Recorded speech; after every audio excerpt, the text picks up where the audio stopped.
안녕하세요. 건강 365 아나운서 최인경입니다. 백내장은 흔한 질환이고요. 수술이 가장 많은 질환이기도 합니다. 흔하고 많은 분들이 수술적 치료를 받아서인지 간단한 수술로 대수롭지 않게 여기는 분들도 많은데요. 사실 간단한 수술이라는 게 어디 있겠습니까? 신중해야 하는 부분들, 적절한 수술 시기와 관리까지 잘 살펴야 하지 않을까 싶습니다. 오늘은 백내장 치료에 대해 알아보고요. 심장 박동의 이상을 느낄 때 의심하는 부정맥, 특히 심방세동에 대해서도 살펴보겠습니다. 건강 365 테일러 스위프트의 러브스토리 듣고 시작하겠습니다. KBS 라디오 건강 365 함께하고 계십니다. 백내장 진단을 받는 분들은 언제 수술해야 할까? 수술은 어떤 방법으로 하는 게 좋을까를 두고 고민합니다. 어떻게 해야 할까요? 순천향대 서울병원 안과 정진권 교수에게 도움 말씀 듣겠습니다. 교수님 안녕하세요. 네, 안녕하세요. 네, 반갑습니다. 우리 눈에서 그래도 각막 질환은 치료법이라든지 많은 발전이 있지 않나 싶기도 한데 어떨까요? 네, 각막 질환 분야는 최근 치료와 진단 기술이 많이 발전한 영역입니다. 네. 간염이나 염증에 대해서 정밀 치료부터 또 가장 큰 수술인 각막 이식도 필요한 부분만 선택적으로 이식하는 방법이 발전하면서요. 회복 속도와 예후가 크게 좋아졌습니다. 네. 각막이 손상되기 쉬운 조직이긴 하죠. 각막이 눈의 가장 바깥쪽에 위치해 있기 때문에 네. 외부 환경하고 바로 노출이 됩니다. 네. 그래서 외상이나 감염 아니면 건조증 같은 경우 외부 알러지 반응 같은 것이 네. 비교적 잘 일어나는 부분이고 손상되기도 쉬운 조직입니다. 네. 그래서 그런 환경적인 문제뿐 아니라 생활 습관에서도 각막 질환의 위험은 높지 않을까 싶은데요. 백내장은 좀 다르지 않을까 싶은데 어떨까요? 흔히 노인성 질환으로 얘기되지 않나요? 예, 각막은 말씀하신 대로 환경이나 생활 습관의 영향을 좀 많이 받는 편인데요. 네. 백내장은 눈 속에 위치하고 있어서 바로 외부와 노출돼 있지는 않거든요. 네. 그래서 노화와 관련된 변화, 네. 나이가 가장 큰 위험 요소입니다. 네. 그런데 백내장은 나이와 비례한다는 말이 있어서 그런지 백내장 진단을 받아도 크게 걱정은 안 하시는 것 같아요. 하지만 질환에 있어서 걱정 안 해도 되는 병은 없지 않을까 싶은데 어떨까요? 예, 백내장은 누구나 겪을 수 있는 노인성 질환이고 네. 흔한 질환이지만 예. 그렇다고 저희가 가볍게 볼 병은 아니고요. 가만히 방치하면 시력이 점점 떨어질 뿐만 아니라 녹내장이나 포도막염 같은 합병증 위험도 높아질 수 있어 네. 정기적으로 검사를 받고 치료를 받으시는 게 좋습니다. 네. 또 백내장 수술을 얘기할 때도 아주 잠깐이면 끝나는 수술이라는 생각에 대수롭지 않게 생각하는 분들도 많더라고요. 백내장 수술이 비교적 안전하고 회복이 빠른 수술은 맞습니다. 네. 그렇다고 해서 저희가 가볍게 수술 여부를 결정하거나 볼 것은 아니고요. 네. 사람마다 눈 상태도 다르고 동반된 병이나 전신 질환이 있기 때문에 네. 그런 것들을 충분히 평가하고 신중하게 수술을 결정하시는 게 좋습니다. 네. 또 심지어 노안의 불편을 해결하기 위해서 수술하면서 백내장 수술도 함께 해버린다는 말도 하는데요. 어떤 조언을 주실까요? 최근에 노안 교정을 위해서 다초점 렌즈 수술을 많이들 받으시던데요. 네. 이미 백내장이 있는 경우 백내장을 제거하면서 노안을 같이 수술하는 것은 합리적인 선택으로 생각이 되지만 네. 백내장이 없는데 그냥 안경을 쓰기 싫어서 편의를 위해서 백내 수정체를 제거하고 노안 수술을 받는 것은 옳지 않은 방법이라고 생각하고 있습니다. 네. 이 백내장 수술이 인공 수정체로 바꿔주는 거잖아요. 수술이 아무리 잘 돼도 자신의 수정체만 하겠습니까? 또 저희가 가지고 있던 자연 수정체는 아주 정교한 구조를 가지고 있어서 네. 완전히 대체하기는 어렵습니다. 그렇기 때문에 인공 수정체는 내가 그동안 잘 사용하던 수정체가 뿌옇게 변했기 때문에 네. 그것을 새 거로 교체를 하고 시력을 회복한다는 그런 대안으로 하는 것에 목적이 있습니다. 네. 특히 인공수정체는요, 외부의 빛이 훨씬 더 잘 투과되기 때문에 눈의 손상 위험도 높아질 수 있다고 들었는데 어떤가요? 예전에는 좀 그런 측면이 없지 않아 있었는데요. 예. 요즘에는 인공수정체를 만들 때 내가 가지고 있던 수정체와 비슷한 구조 역할을 하도록 많이 만들고 네. 눈에 좋지 않은 일부 빛의 파장을 억제하는 기능들이 들어가 있어서 네. 최근에 나온 렌즈들은 눈에 손상이 많이 가진 않습니다. 네. 그럼 인공수정체에 어떤 발전이 있는 걸까요? 일단 그 모양에 따라서 네. 최대한 수술하고 나서 잘 보이고 선명한 생을 맺고 네. 또 백내장 수술을 받으면은 누구나 필연적으로 후발당 내장이 생기는데 아, 그런 것들이 덜 생기는 그런 디자인 모양으로 발전하고 있습니다. 네. 그래서 또 백내장은 수술 시기가 중요하지 않을까 싶은데요. 환자가 느끼는 불편감이 기준이라는 게 맞는 얘기인가요? 예, 맞습니다. 예. 동일한 정도의 백내장이 있더라도 예. 환자분께서 하시는 일이나 직업 아니면 어느 환경에 위치해 있는지에 따라서 불편감 느끼는 정도가 다르거든요. 네. 그래서 본인이 느끼는 불편감이 가장 중요한 기준이고요. 일상생활 할 때 내가 지장을 느낀다. 그때 네. 수술을 받으시면 좋을 것 같습니다. 네. 불편감이라고 한다면 뭐 침침한 증상 이런 것들을 말하는 건가요? 네, 맞습니다. 가장 제가 환자분께 주로 여쭤보는 건 운전을 하시는 경우에 네. 운전할 때 위험하냐 안 하냐를 여쭤보는데요. 저희가 일을 하면서 일이 잘 해결이 되고 안 되는 것도 중요하지만 네. 안 보이는 문제 때문에 위험한 경우 또는 백내장 때문에 다른 눈에 합병증이 생길 수 있는 경우 그런 네. 경우에 꼭 수술을 받으시는 단계가 되겠습니다. 네. 양쪽 눈으로 동시에 증상이 생기나요?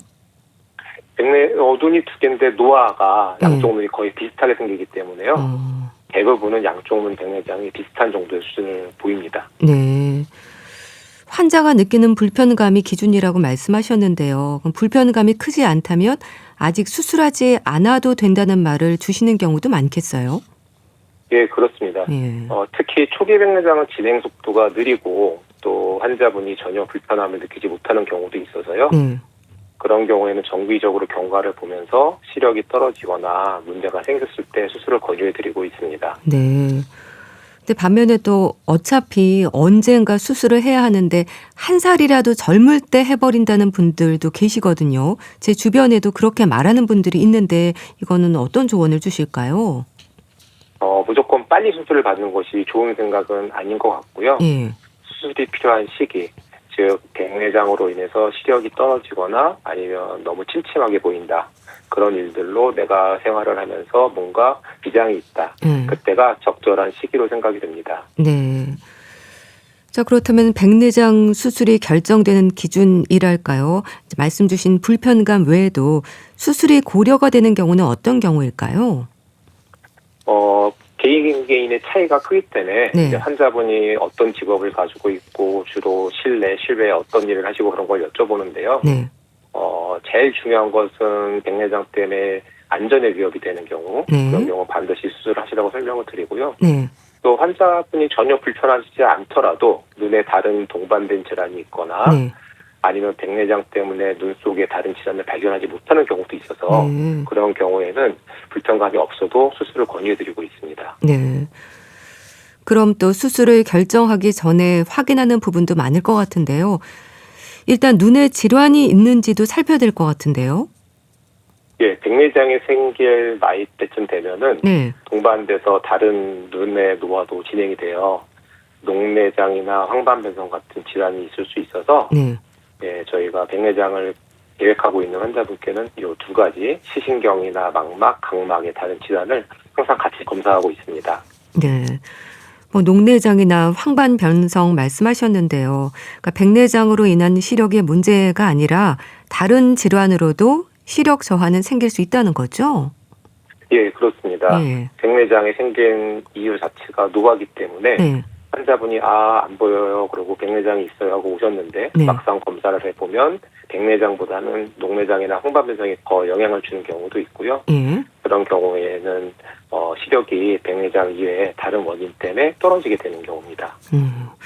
그런 경우에는 백내장 수술을 해도 결과가 그리 만족스럽지 않을 수도 있겠어요.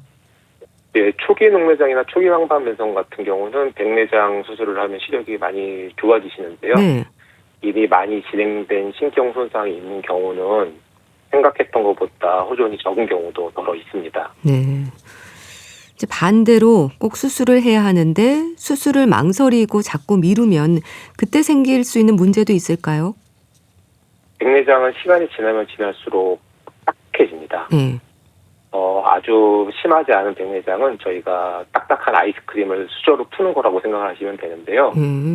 심한 백내장은 예를 들면 돌멩이를 네. 망치로 깨는 거라고 이렇게 비유를 해드립니다. 아, 그래서 정말 너무 늦게 되는 경우는 수술이 가능하지만 합병증이나 회복이 느려질 수 있고요. 네. 또 수술을 하지 않으시는 분들 중에 녹내장이나 아니면 포도막염으로 발생해서 그제야 백내장이 있는 걸 아시는 경우도 있기 때문에 네.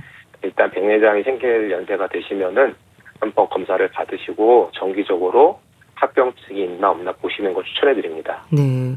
그런 경우에는 수술이 어려워질 수도 있는 건가요? 네, 수술 시간도 오래 걸리고 네. 또 수술이 아무 문제 없이 잘 끝나도 회복 시간이 좀 오래 걸립니다. 네. 그래서 너무 안 보이는 게 불편하지 않더라도 너무 오래 기다렸다 수술하시는 것도 좋은 생각은 아니십니다. 네. 백내장의 치료는 수술일 텐데요. 인공수정체를 삽입하는 거라고 하셨는데 우선은 혼탁해진 환자의 수정체를 제거하는 것부터 진행이 되겠네요. 네, 그렇습니다. 수정체만 그냥 달랑 인공수정체만 삽입할 수는 없고요. 네. 눈에 들어있는 원래 깨끗했는데 뿌옇게 변한 부분을 제거를 하고요. 네. 그 들어있던 주머니가 있습니다. 그 주머니에다가 깨끗한 인공수정체를 다시 바꿔 끼는 게 백내장 수술입니다. 네. 그렇게 새로운 인공수정체를 넣어주는 수술은 방법이 여러 가지인가요? 레이저로도 진행을 하던데요. 기본적으로는 뿌연 수정체를 초음파로 녹이고 네. 저희가 진공청소기를 생각하시면 되는데 녹여진 그 수정체를 빨아들인다고 생각을 하시면 됩니다. 네. 그래서 소음파를 이용한 수술이 기본이고요. 네. 최근에는 이렇게 수정체를 녹이고 하는데 레이저의 도움을 받는 부분도 있어서 네. 환자 상태에 따라서 레이저를 이용한 방법도 같이 사용할 수 있습니다. 네. 그럼 수술 방법뿐 아니라 인공 수정체도 단초점, 다초점, 또 렌즈도 있지 않나요? 예, 과거에는 주로 단초점 렌즈 하나가 사용이 됐고요. 네. 단초점 렌즈는 초점을 하나만 맺혀서 수술하고 나서 환자분이 멀리 잘 보이게 해드리면 가까운 곳은 돋보기를 쓰고 네. 반대로 가까운 걸 잘 보이게 해드리면 멀리 볼 때는 안경을 쓰는 그런 렌즈이고요. 네. 최근에는 굉장히 다양한 종류의 다초점 렌즈가 개발이 되어서 멀리 잘 보이게 했을 때 가까운 것들을 안경의 도움을 덜 받고 예. 컴퓨터나 핸드폰 정도의 거리를 볼 수 있는 그런 렌즈들도 개발되어 사용되고 있습니다. 네. 그럼 단초점과 다초점의 장단점이 있을 것 같은데요. 무조건 다초점이 좋은 건 아닌 거죠? 예, 맞습니다. 설명을 들어보면 다초점은 멀리도 보이고 가까운 곳도 잘 보이고 핸드폰도 다 보이니까 예. 좋은 것 같거든요. 예. 하지만 이렇게 멀리, 중간 거리, 가까이 빛을 나눠서 쓴다고 생각하시면 됩니다. 따라서 나는 돋보기를 쓰는 것도 불편하지 않고 네. 가까운 일도 별로 볼 일이 없다. 주로 먼 곳을 많이 본다고 하시는 분들은 굳이 이렇게 빛을 나누지 않고 내가 주로 보고 싶어하는 먼 거리가 잘 보이는 그런 단초점 렌즈를 하셔도 무방하고요. 네. 다만 직업이나 여러 가지 이유에 있어서 안경을 썼다 벗었다 하는 것이 불편하시거나 네. 그럴 상황이 안 되시고 또 눈에 다른 질환이 없는 경우에는 다초점 렌즈를 하면은 안경 없이 생활을 할 수 있어서 큰 도움을 얻을 수도 있습니다. 네. 직업도 고려를 해야 될 것 같은데요. 다초점은 빛 반사가 있다고 하던데 특히 운전하는 직업을 가진 분들은 조심해야 한다고 하던데 어떨까요? 예, 그렇습니다. 네. 눈에 들어오는 빛이 나눠져 있다 보니까 네. 특히 적응하기 전까지 보통 최소 한 달 정도는 빛이 많이 번져 보인다고 하고요. 아, 네. 네, 이 번져 보이는 증상이 밤에 더 심하고 네. 특히 운전을 하는 경우에는 항상 자동차 조명이나 신호등을 봐야 하기 때문에 네. 한 달 동안 적응을 못 하시면은 직업이 운전사라면 큰 손해가 생길 것 같습니다. 네. 그래서 수술하기 전에 환자분의 눈 상태나 또는 과거에 어떤 수술을 받으셨는지 네. 그리고 직업이 무엇인지 꼭 여쭤보고 다초점의 장단점 설명을 드리고 있습니다. 네. 그럼 또 다초점을 단초점으로 바꾸는 재수술을 하는 분도 있을까요? 예, 저희가 환자분이 적응을 할지 못할지 최대한, 그리고 눈에 다른 병 때문에 또 적응을 못할지 검사를 다 함에도 불구하고 네.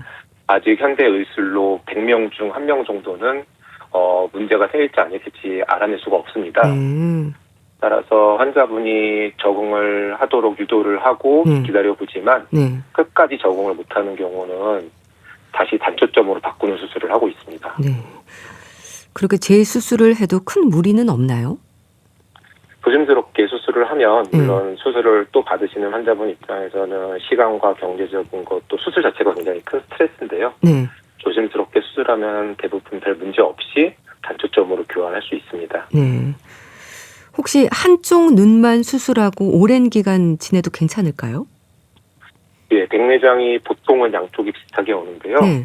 유난히 또 한쪽만 먼저 심하게 생기시는 분들도 있습니다. 네. 그런 분들은 한쪽만 먼저 수술을 하고 다른 쪽은 경과 관찰을 하다가 백내장이 진행하면 그때 수술을 해도 전혀 문제가 없습니다. 네. 뭐 단초점, 다초점에 대해서 말씀 주셨고요. 렌즈 삽입에 대한 관심도 높은데요. 비용 부담이 큰데 비싸다고 좋은 건 아닐 것 같거든요. 아무래도 자신에게 맞는 걸 잘 선택해야 되지 않을까요? 예, 이제 설명을 들으시면 가격도 비싸고 네. 또 다양한 기능이 있으니까 이게 무조건 좋은 거구나 이렇게 생각하시는 분들도 계신데요. 네.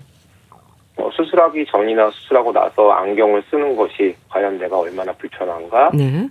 또 내가 일상생활에서 안경을 쓰고 가까운 거나 멀리 있는 거나 보는 비율이 어떻게 되는지 그런 것들에 따라서 결정을 하셔야지 기능이 많고 가격이 비싸다고 그게 나한테 가장 좋은 거구나 이렇게 생각하시는 거는 무리가 있습니다. 네. 이런 렌즈 삽입술도 수술 후에 회복까지 조심할 부분은 동일한 거죠? 네, 그렇습니다. 백내장 수술이란 게 눈을 째고 네. 그 안에 있는 것을 바꿔주는 수술이기 때문에 항상 수술할 때는 감염이 가장 큰 위험 요소입니다. 네. 네, 눈에 수술하고 나서 균이 들어가면 안 하지만 못한 결과가 생기기 때문에 네. 수술하고 나서 저희가 알려드리는 수칙을 잘 지키시고 또 염증이 생기지 않도록 안약을 드리는데 네. 안약을 열심히 넣으시고 정해진 시간에 방문하셔서 문제가 있나 없나 보는 그런 과정이 필수적인 과정입니다. 네. 일단 감염 위험이 있지 않도록 조심해야 되는 거고요. 집안에서도 선글라스를 쓰고 있던데 도움이 될까요? 선글라스를 집에서 꼭 쓰실 필요는 없고요. 네. 눈에 수술하고 초기에 이물질이 들어가거나 부딪히실까봐 저희가 보호 안대를 드리는데요. 네. 보호 안대 대신 선글라스를 끼시는 거는 무방하고 눈을 보호하기 위해서는 항상 이제 자외선을 피하는 게 좋으시고요. 네. 집에서 내가 꼭 선글라스를 수술하고 나서 껴야 될 필요는 없습니다. 네, 알겠습니다. 오늘은 백내장 진단과 수술에 대해서 알아봤는데요. 순천향대 서울병원 안과 정진권 교수와 함께했습니다. 감사합니다. 네, 감사합니다. KBS 라디오 건강 365 함께하고 계신데요. 이문세의 깊은 밤을 날아서 듣고 다시 오겠습니다. KBS 라디오 건강 365 함께하고 계십니다. 심장의 잔떨림, 특히 심방 잔떨림으로 설명되는 심장의 이상이 심방세동입니다. 부정맥의 하나인 심방세동은 어떤 위험으로 지적될까요? 심장내과 전문의 오동주 박사에게 도움 말씀 듣겠습니다. 박사님 안녕하세요.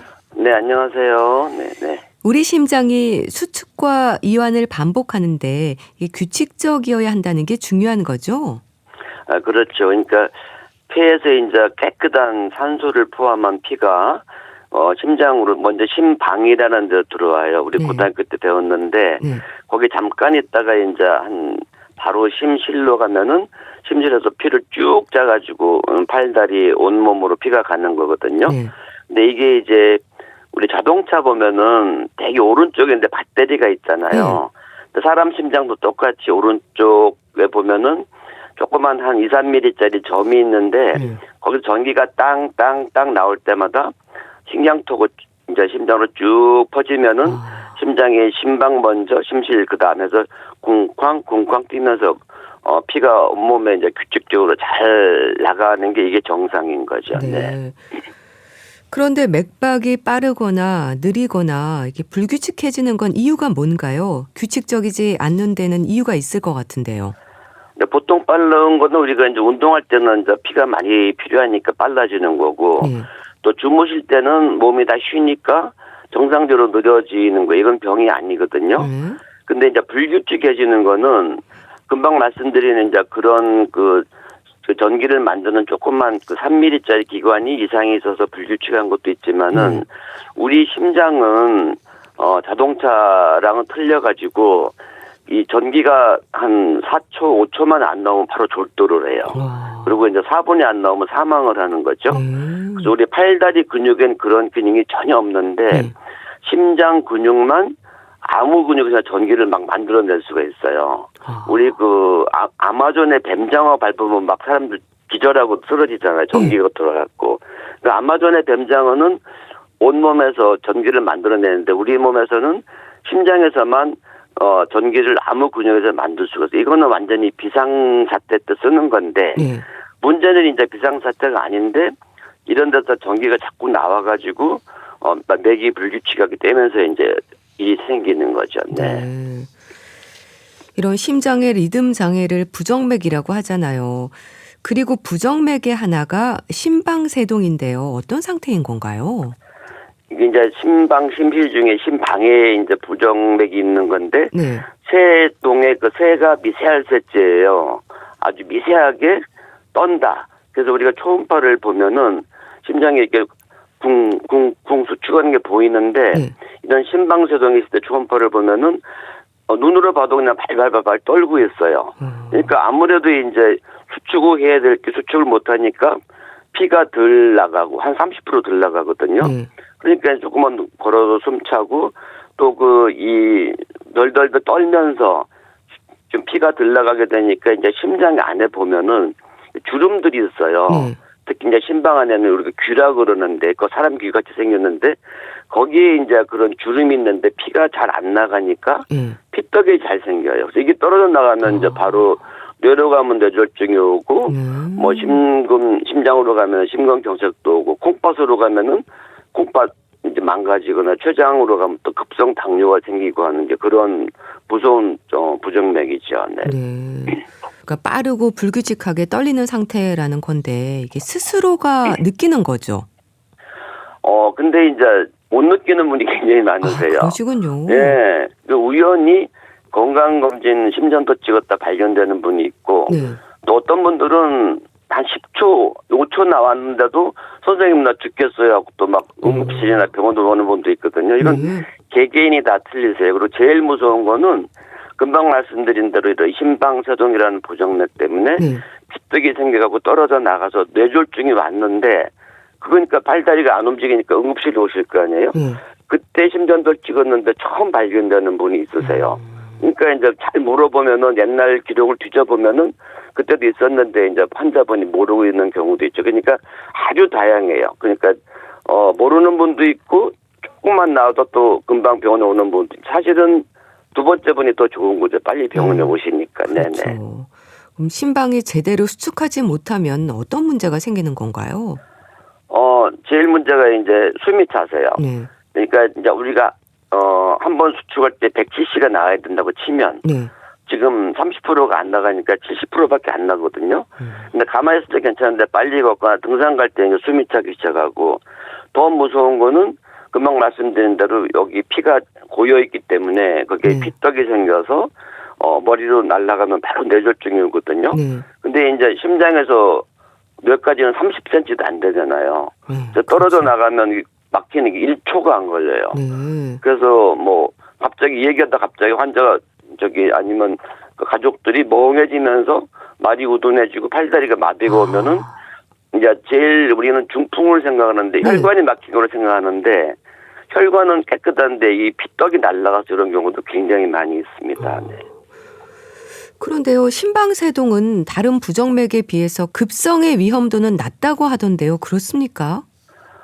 이제 우리가 제일 나쁜 그 심전도는 우리 그 심실빈맥이라고 돌아가시기 직전에 나오는 그런 거는 굉장히 위험하거든요.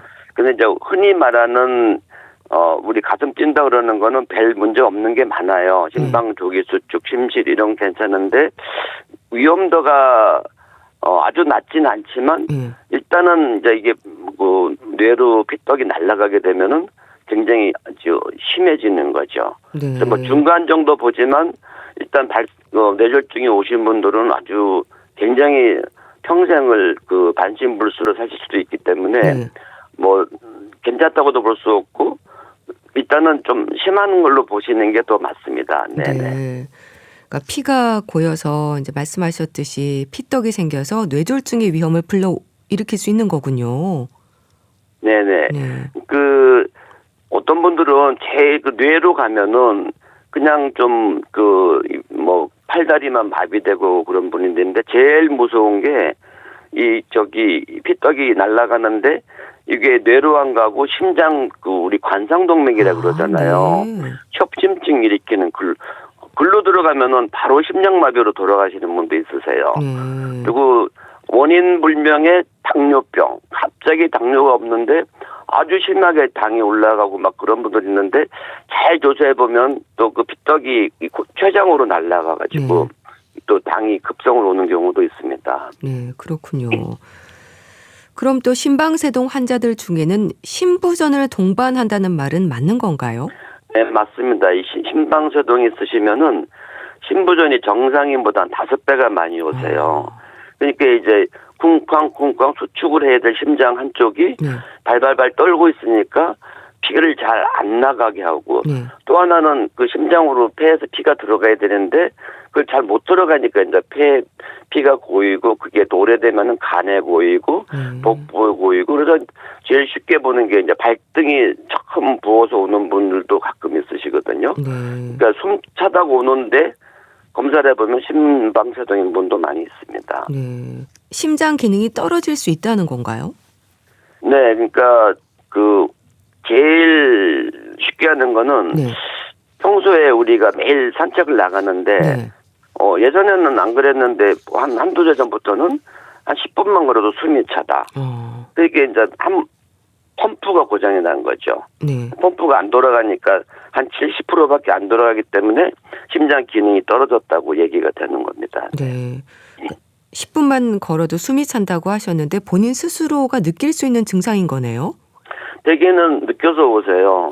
그러니까 환자분들이 선생님 제가 그 둘레길을 매일 다니는데 평지는 괜찮은데 요즘에는 둘레길 조금만 올라가면 숨이 차요. 그러면 저는 이제 청진도 하지만 제일 먼저 이 손목에 맥을 잡아보거든요. 그러면 이제 요거는 의사 아니더라도 알 수 있는데 벌써 쿵쿵쿵 안 뛰고 이렇게 두다닥 뛰고 그다음에 양말을 벗어보시라 그러면 양말 자국이 냈어요. 그러니까 피가 안 돌기 때문에 이제 심부전 증상이 나타나게 되는 거죠. 네. 심방세동 자체도 문제지만 여러 위험들이 있는 건데요. 치매나 심근경색의 위험도 높다면서요? 예, 아주 높죠. 그래서 이제 치매는 왜 치매가 오냐면은 일단은 뇌혈류가 떨어져요. 아까 30%가 피가 안 돈다 그랬는데 뇌혈류가 떨어지는 원인도 있는데 그 피떡이 잘 생긴다 그랬잖아요. 근데 이 피떡이 중풍이 올 정도가 아니고 아주 조그마한 것도 있어서 날아가서 이제 뇌에 자꾸 조그만 혈관들이 막히기 시작하니까 팔다리가 마비는 오지 않지만 뇌 기능이 떨어져서 오는 분도 있고 심근경색은 그건 또 이상하게 젊은 분들이 많아요. 그러시군요. 젊은 분들도 심방세동이 오는데 아까 말씀드린 대로 피떡이 심장혈관에 가서 박히는 거죠. 일반 사람보다 한 2배 정도 많은데 이거는 뭐 아주 치명적인 거거든요.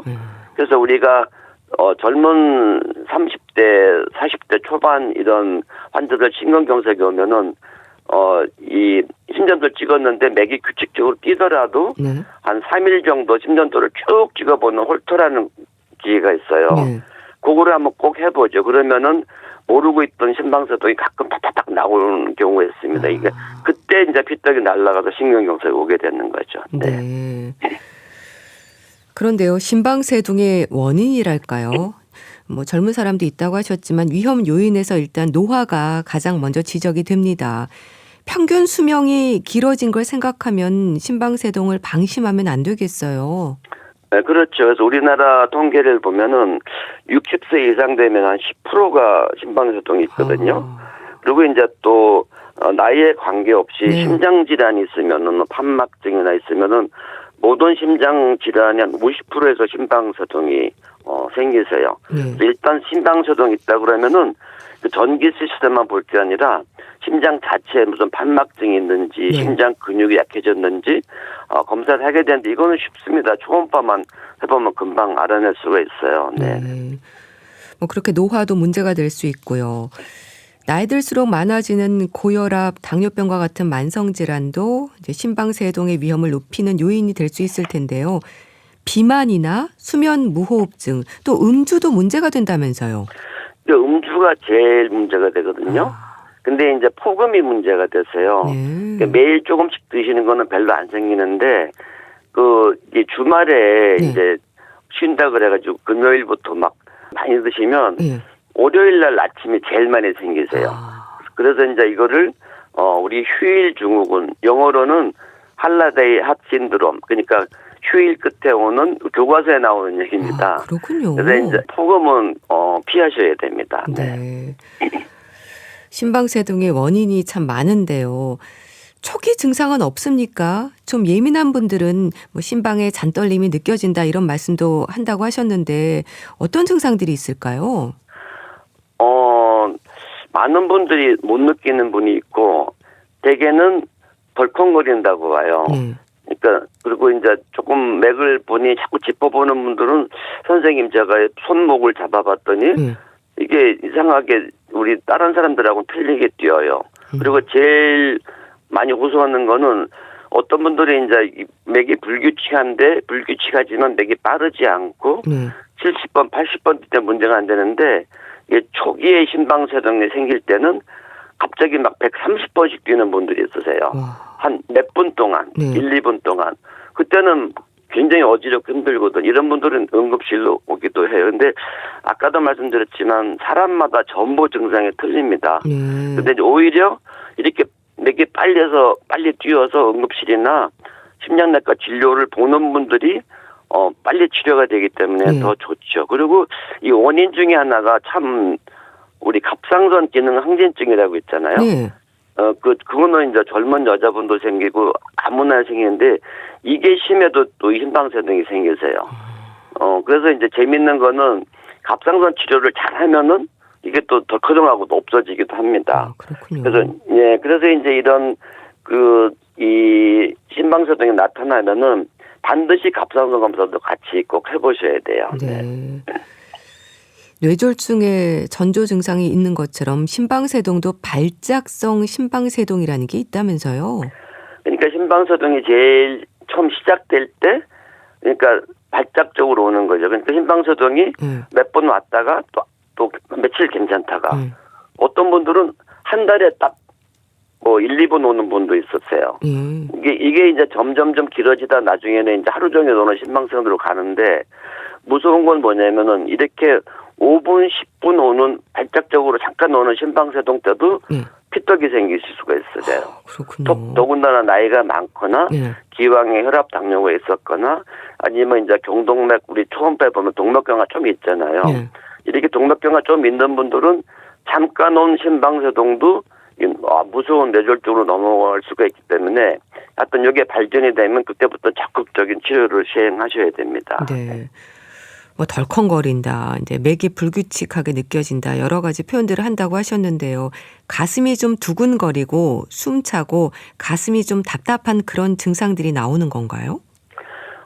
제일 많은 게 두근거리고 답답하다. 근데 이제 이게 한 반쯤 되고 나머지 반은 건강검진에서 걸려들어요. 그리고 이제 일부분은 이미 뇌졸중이 와서 마비가 된 다음에 응급실 찍어보니까 심방세동이 나오는데 이런 거 모르셨어요? 그러면 몰랐다고 그러는 분들이 대부분이고요. 또 검진 때는 또 금방 말씀드린 대로 정상맥을 뛰다가 가끔 이렇게 부정맥이 심방세동 나왔는데 그게 아주 불행하게 이제 뇌졸중으로 바로 연결되는 분들도 있으십니다. 그래서 우리나라에서는 이제 국가 검진을 다 해드리잖아요. 근데 심전도는 매번 그냥 찍어드려요. 근데 그거라도 매년 하시면은 사실은 미리 진단도 받을 수 있고 또 미리 예방을 또 하실 수가 있어요. 네. 그런데요, 또 오히려 만성화되면 증상을 잘 느끼지 못하는 경우가 있다고 하던데요. 이거는 적응하고 익숙해진 거라고 볼 수 있는 건가요?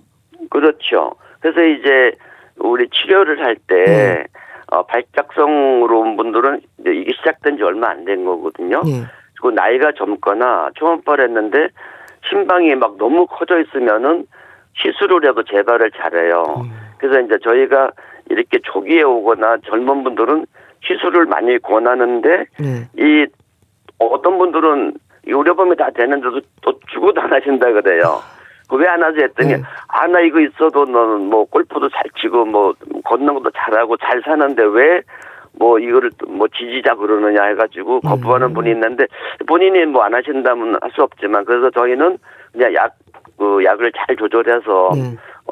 혈전 안 생기게 하고 맥 잘 뛰게 해드리는데 또 나름 잘 견디시는 분들이 있는데 이런 분들이 이제 10년, 20년 가면은 심장이 지쳐서 아까 말씀드린 심부전이 많이 오고 숨이 많이 차게 되시죠. 네. 그래서 이제 그 선생님들이 권하시면은 다 필요해서 하는 거니까 그러니까 자기 증상 없다고 이게 또 특수 치료를 거부하고 그러시는 건 별로 좋지가 않습니다. 네. 심방세동의 치료는 약물인 거죠? 뭐 항응고제나 항부정맥제가 처방이 되는 건가요? 네, 제일 먼저 하는 거는 약물로 해요. 네. 약만 잘 써도 심방세동이 없어지기도 하거든요. 네. 그다음에 이제 약을 잘 쓰시면서 원인을 찾아야 되죠. 이분이 뭐 술을 많이 드시는지 갑상선이 있는지 아니면은 뭐 다른 나쁜 습관인데 그런 습관 교정을 해주고 그런데도 불구하고 이게 자꾸 재발하고 나타나면은 이제 나이가 좀 젊거나 심장이 아주 크지 않은 분, 그러니까 합병증이 생기지 않은 분들은 시술을 권해요. 그래서 이제 시술을 하면은 초기에 하면은 거의 평생을 잘 사시는 경우도 있고, 그다음에 이제 연세가 너무 많거나 심방세동이 있는데 저는 뭐 일상생활에 지장이 없어요. 제가 뭐 마라톤도 안 하고 축구도 안 하니까 그냥 약으로 할래요 그러면은 또 그런 분들은 사실 약으로 해도 괜찮거든요. 그래서 이제 맥을 잘 조정을 해서 숨이 안 차게 해드리고 항혈전제 드리고 필요하면 이뇨제 좀 쓰시고 그러니까 이 시술을 할 거냐 약을 쓸 거냐는 나이와 언제 발생했느냐 그리고 심장이 지금 얼마나 커져 있느냐에 따라서 이제 여러 가지 치료 방법을 하게 되죠. 제일 중요한 거는 조기 발견입니다. 그러면 치료가 굉장히 쉬워지세요. 네. 약물은 계속 드셔야 되는 건가요? 평생 드셔야 돼요. 그래서 이제 시술을 하더라도 가끔 이게 또 한 뭐 1, 2분 나오는 경우도 있기 때문에 아주 완벽한 분들은 안 드시는 경우도 있는데 그거를 잘 믿을 수가 없기 때문에 그냥 항응고제는 뭐 드시는 게 좋은데 항응고제가 우리 아스피린 생각하시잖아요. 아스피린은 이런 심방세동 혈전에는 전혀 안 들어요.